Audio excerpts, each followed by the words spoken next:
course about justice, and we begin with a story. Suppose you're the driver of a trolley car, and your trolley car is hurtling down the track at 60 miles an hour, and at the end of the track you notice 5 workers working on the track. You try to stop, but you can't. Your brakes don't work. You feel desperate because you know that if you crash into these 5 workers, they will all die. Let's assume you know that for sure. And so you feel helpless until you notice that there is, off to the right, a side track. And at the end of that track, there's one worker working on the track. Your steering wheel works, so you can turn the trolley car, if you want to, onto the side track, killing the one, but sparing the 5. Here's our first question. What's the right thing to do? What would you do? Let's take a poll. How many would turn the trolley car onto the side track? Raise your hands. How many wouldn't? How many would go straight ahead? Keep your hands up, those of you who would go straight ahead. A handful of people would. The vast majority would turn. Let's hear first. Now we need to begin to investigate the reasons why you think it's the right thing to do. Let's begin with those in the majority who would turn to go onto the side track. Why would you do it? What would be your reason? Who's willing to volunteer a reason? Go ahead, stand up. Because it can't be right to kill 5 people when you can only kill 1 person instead. It wouldn't be right to kill 5 if you could kill 1 person instead. That's a good reason. That's a good reason.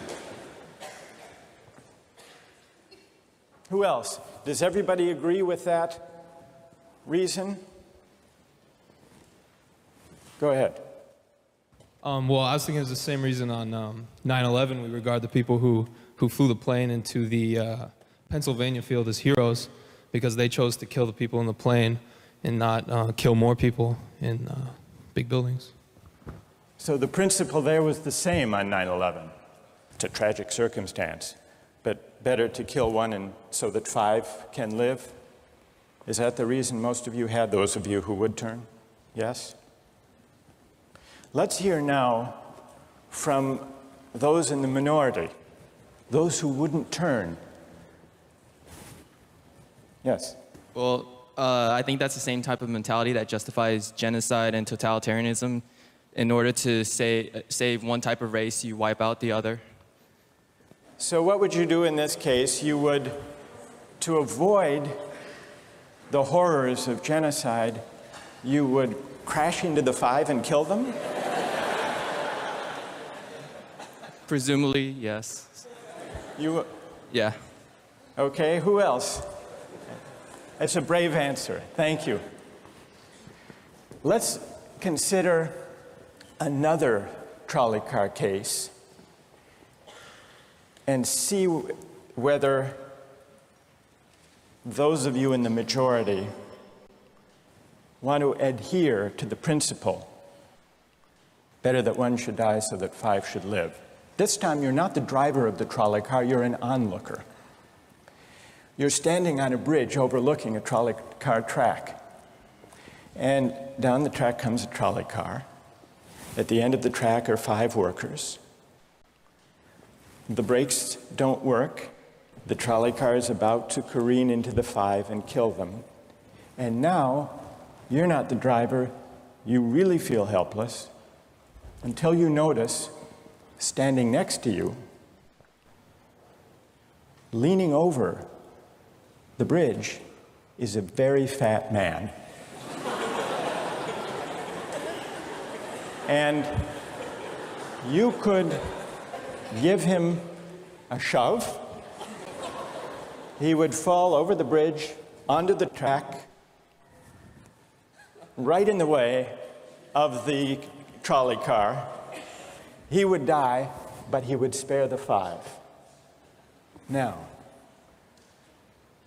how many would push the fat man over the bridge? Raise your hand. How many wouldn't? Most people wouldn't. Here's the obvious question. What became of the principle?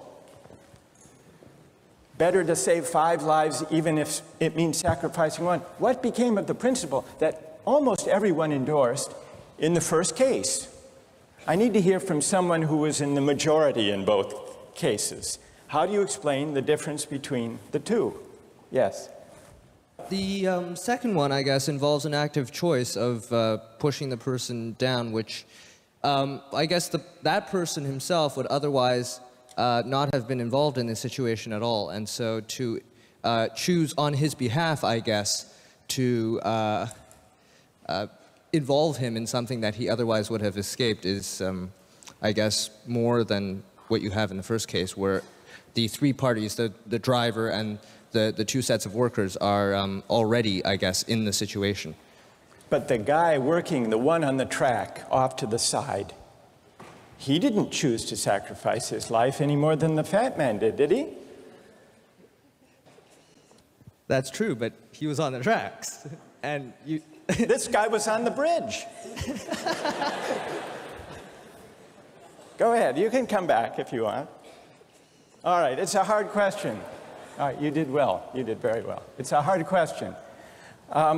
Who else can find a way of reconciling the reaction of the majority in these 2 cases? Yes? Well, I guess in the first case, where you have the 1 worker and the 5, it's choice between those 2, and you have to make a certain choice, and people are going to die because of the trolley car, not necessarily because of your direct actions. The trolley car is a runaway thing, and you're making a split-second choice, whereas pushing the fat man over is an actual act of murder on your part. You have control over that, whereas you may not have control over the trolley car.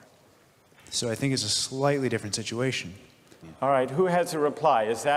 No, that's good. Who has a way? Who wants to reply? Is that a way out of this?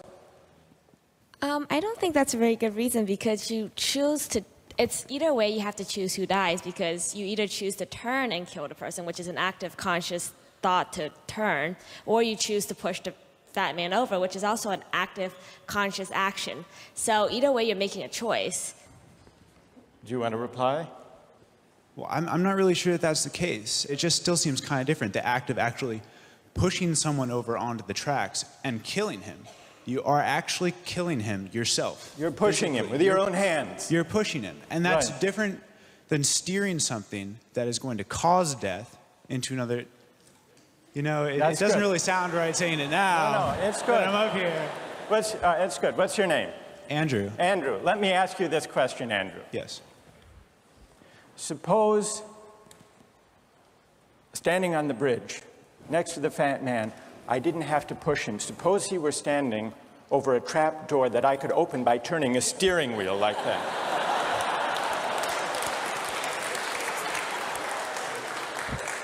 Would you turn? For some reason, that still just seems more wrong. Right? I mean, maybe if you accidentally like leaned into the steering wheel or something like that. But, or say that the car is hurtling towards a switch that will drop the trap.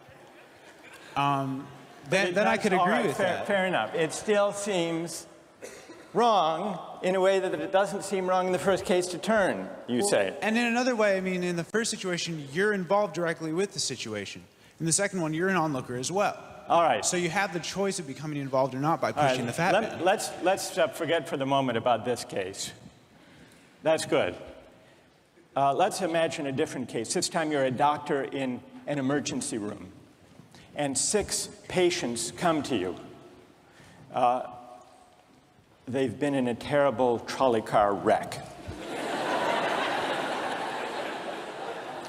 5 of them sustained moderate injuries. 1 is severely injured. You could spend all day caring for the 1 severely injured victim. but in that time the 5 would die. Or you could look after the 5, restore them to health, but during that time the 1 severely injured person would die. How many would save the 5? Now is the doctor. How many would save the 1? Very few people. Just a handful of people. Same reason, I assume. 1 life versus 5? Now consider another doctor case. This time you're a transplant surgeon, and you have 5 patients, each in desperate need of an organ transplant in order to survive. 1 needs a heart, 1 a lung, 1 a kidney, 1 a liver, and the 5th, a pancreas. And you have no organ donors. You are about to see them die. And then it occurs to you that in the next room, there's a healthy guy who came in for a checkup. And he's... You like that? And he's taking a nap. You could go in very quietly, yank out the 5 organs, that person would die. But you could save the 5. How many would do it? Anyone? How many? Put your hands up if you would do it.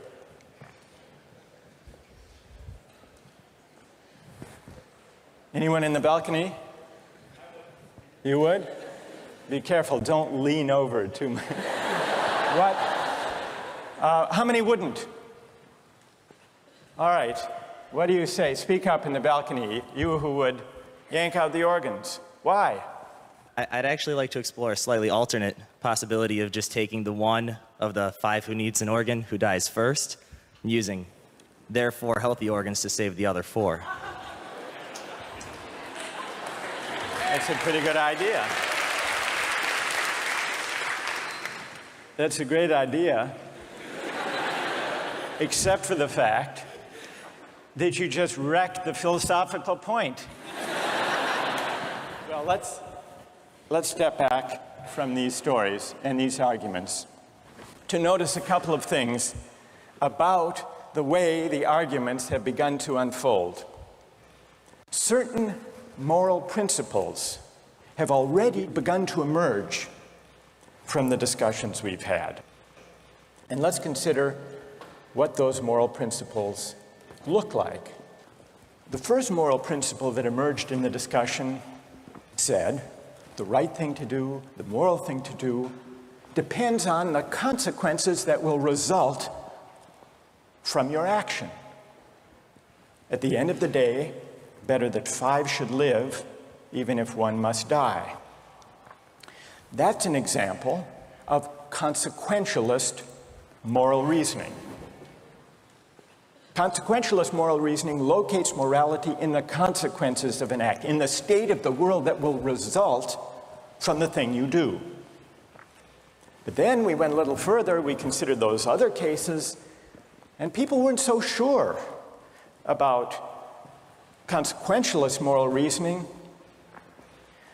When people hesitated to push the fat man over the bridge or to yank out the organs of the innocent patient, people gestured toward reasons having to do with the intrinsic quality of the act itself, consequences be what they may. People were reluctant. People thought it was just wrong, categorically wrong, to kill a person, an innocent person, even for the sake of saving 5 lives. At least people thought that in the second version of each story we considered. So this points to a second categorical way of thinking about moral reasoning. Categorical moral reasoning locates morality in certain absolute moral requirements, certain categorical duties and rights, regardless of the consequences. We're going to explore in the days and weeks to come the contrast between consequentialist and categorical moral principles.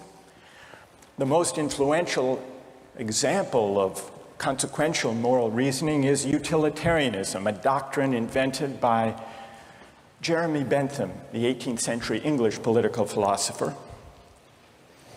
The most important philosopher of categorical moral reasoning is the 18th century German philosopher Immanuel Kant. So we will look at those two different modes of moral reasoning, assess them, and also consider others. If you look at the syllabus, you'll notice that we read a number of great and famous books. Books by Aristotle, John Locke, Immanuel Kant, John Stuart Mill, and others. You'll notice, too, from the syllabus that we don't only read these books, we also take up contemporary political and legal controversies that raise philosophical questions.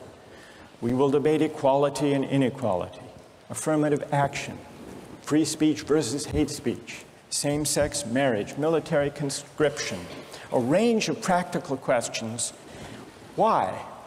Not just to enliven these abstract and distant books, but to make clear, to bring out what's at stake in our everyday lives, including our political lives, for philosophy. And so we will read these books, and we will debate these issues, and we'll see how each informs and illuminates the other. This may sound appealing enough, but here I have to issue a warning. And the warning is this: to read these books in this way, as an exercise in self-knowledge, to read them in this way carries certain risks. Risks that are both personal and political. Risks that every student of political philosophy has known. These risks spring from the fact that philosophy teaches us and unsettles us by confronting us with what we already know. There's an irony. The difficulty of this course consists in the fact that it teaches what you already know. It works by taking what we know from familiar, unquestioned settings and making it strange. That's how those examples worked. The hypotheticals with which we began, with their mix of playfulness and sobriety. It's also how these philosophical books work. Philosophy estranges us from the familiar, not by supplying new information, but by inviting and provoking a new way of seeing. But, and here's the risk, once the familiar turns strange, it's never quite the same again. Self-knowledge is like lost innocence. However unsettling you find it, it can never be unthought or unknown. What makes this enterprise difficult, but also riveting, is that moral and political philosophy is a story, and you don't know where the story will lead, but what you do know is that the story is about you. Those are the personal risks. Now, what of the political risks? One way of introducing a course like this would be to promise you that by reading these books and debating these issues, you will become a better, more responsible citizen. You will examine the presuppositions of public policy. You will hone your political judgment. You will become a more effective participant in public affairs. But this would be a partial and misleading promise. Political philosophy, for the most part, hasn't worked that way.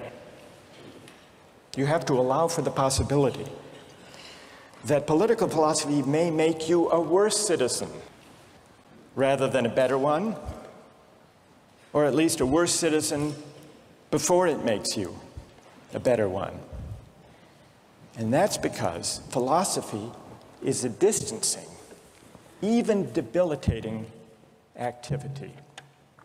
And you see this going back to Socrates. There's a dialogue, the Gorgias, in which one of Socrates' friends, Callicles, tries to talk him out of philosophizing. Callicles tells Socrates, philosophy is a pretty toy if one indulges in it with moderation at the right time of life. But if one pursues it further than one should, it is absolute ruin. Take my advice, Callicles says. Abandon argument. Learn the accomplishments of active life. Take for your models not those people who spend their time on these petty quibbles, but those who have a good livelihood and reputation and many other blessings. So Callicles is really saying to Socrates, quit philosophizing, get real, go to business school. And Callicles did have a point. He had a point because philosophy distances us from conventions, from established assumptions, and from settled beliefs. Those are the risks, personal and political. And in the face of these risks, there is a characteristic evasion. The name of the evasion is skepticism. It's the idea, well, it goes something like this. We didn't resolve once and for all either the cases or the principles we were arguing when we began. And if Aristotle and Locke and Kant and Mill haven't solved these questions after all of these years, who are we to think that we here in Sanders Theatre over the course of a semester can resolve them? And so maybe it's just a matter of each person having his or her own principles and there's nothing more to be said about it. No way of reasoning. That's the evasion of skepticism, to which I would offer the following reply. It's true, these questions have been debated for a very long time. But the very fact that they have recurred and persisted may suggest that though they're impossible in one sense, they're unavoidable in another. And the reason they're unavoidable, the reason they're inescapable, is that we live some answer to these questions every day. So skepticism, just throwing up your hands and giving up on moral reflection, is no solution. Immanuel Kant described very well the problem with skepticism when he wrote, "Skepticism is a resting place for human reason, where it can reflect upon its dogmatic wanderings, but it is no dwelling place for permanent settlement. Simply to acquiesce in skepticism," Kant wrote, "can never suffice to overcome the restlessness of reason." I've tried to suggest through these stories and these arguments some sense of the risks and temptations, of the perils and the possibilities. I would simply conclude by saying that the aim of this course is to awaken the restlessness of reason and to see where it might lead. Thank you very much.